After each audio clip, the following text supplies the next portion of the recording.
ಕರ್ನಾಟಕ ದೇವಾಲಯಗಳ ಆದಾಯದ ಮೇಲೆ ಭಕ್ತರ ಕುಸಿತದ ಹೊಡೆತ.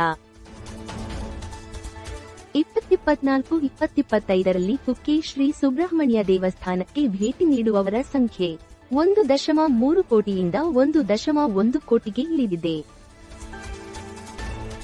ದೇವಾಲಯದ ಆದಾಯವು ವರ್ಷದಿಂದ ವರ್ಷಕ್ಕೆ 30.7 ಕೋಟಿ ರೂಪಾಯಿಗಳಿಂದ 28.6 ಕೋಟಿ ರೂಪಾಯಿಗಳಿಗೆ ಇಳಿದಿದೆ. ಪ್ರಮುಖ ಧಾರ್ಮಿಕ ಆಚರಣೆಗಳ ಬುಕಿಂಗ್ ಕಡಿಮೆಯಾಗಿದೆ.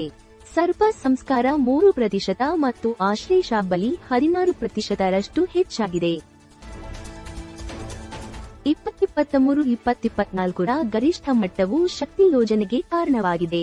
ಇದು ಮಹಿಳೆಯರಿಗೆ ಉಚಿತ ಪ್ರಯಾಣವನ್ನು ಒದಗಿಸಿತು. ದೇವಾಲಯದ ಸೌಲಭ್ಯಗಳು ಮತ್ತು ಸಂದರ್ಶಕರ ವಸತಿ ಸೌಕರ್ಯಗಳನ್ನು ಸುಧಾರಿಸಲು ರೂಪಾಯಿ 254 ಕೋಟಿಯ ಮಾಸ್ಟರ್ ಪ್ಲಾನ್ ಅನ್ನು ಅನುಮೋದಿಸಲಾಗಿದೆ. 896 ಹೊಸ ಕೊಠಡಿಗಳು ಮತ್ತು 5,000 ಜನರಿಗೆ ಊಟದ ಹಾಲ್ ಅತಿಥಿಗಳ ಅನುಭವಗಳನ್ನು ಹೆಚ್ಚಿಸಲಿದೆ. Download ShareChat.